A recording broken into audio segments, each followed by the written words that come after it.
Et est-ce que vous feriez mieux? Vous citez des précédents gouvernements, d'autres méthodes. Est-ce que vous, sur les chiffres des violences faites aux personnes, vous feriez mieux? Je pense qu'on ferait mieux. Voilà, je vais y aller avec modestie. Moi, je pense qu'on ferait mieux parce que à partir du moment où on dit ce qu'on attend d'une institution, quelle est sa ligne de conduite, ce vers quoi elle doit aller.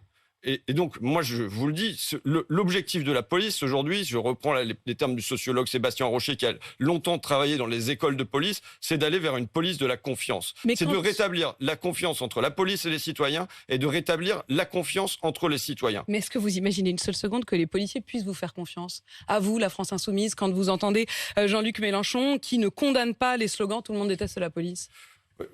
Moi, je pense que oui, par exemple, mon collègue Hugo Bernalicis, qui travaille depuis longtemps sur ces questions de police, je pense qu'il y aura à rétablir la confiance avec la police aussi. Ouais. Mais entre la France Insoumise et la police aussi, peut-être, non? Oui, en tout cas, il y a une nécessité aujourd'hui de dire à la police. Je pense que mon vous collègue... n'auriez pas dit la même chose, je vais vous dire, François Ruffin. Est-ce que, j'entends bien votre malaise, vous êtes d'habitude très déterminé. Vous auriez pas dit ça. Vous auriez dit non, il faut condamner ces slogans.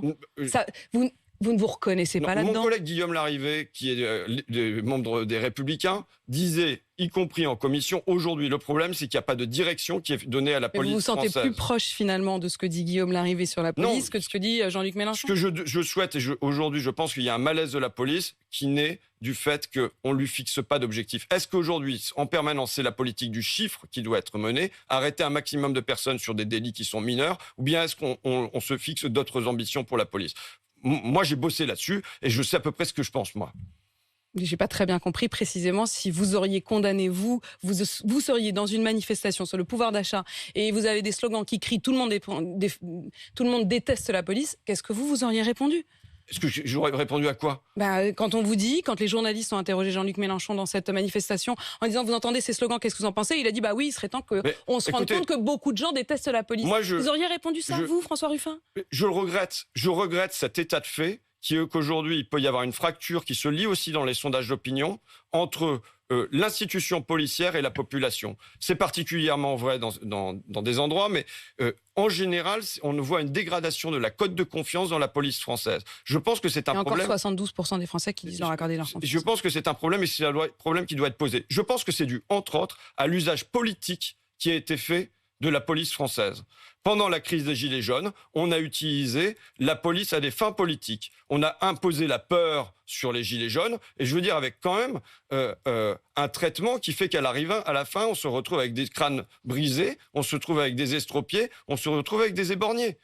Mais c'est si je vous entends bien, c'est moins la faute des policiers que des politiques ou des donneurs d'ordre. Tout à fait. Tout à fait. Moi, je le dis depuis le départ, le problème, c'est qui tient le bras qui tient la matraque. Et le bras qui tient la matraque, c'est clairement le pouvoir politique. C'est le pouvoir politique qui, au moment des Gilets jaunes, a demandé aux policiers ou a libéré les policiers pour qu'ils agissent de cette manière-là. Ce que je regrette. Je pense qu'à l'époque, on a fait un usage très très politique de la police. Et je pense que les policiers eux-mêmes, je l'ai constaté moi, parce que j'ai des discussions avec les policiers, il m'arrive de même jouer au foot le dimanche avec eux, il y en a dans mon équipe. Ils ont regretté cet usage qui était fait de politique, de répression politique de la police.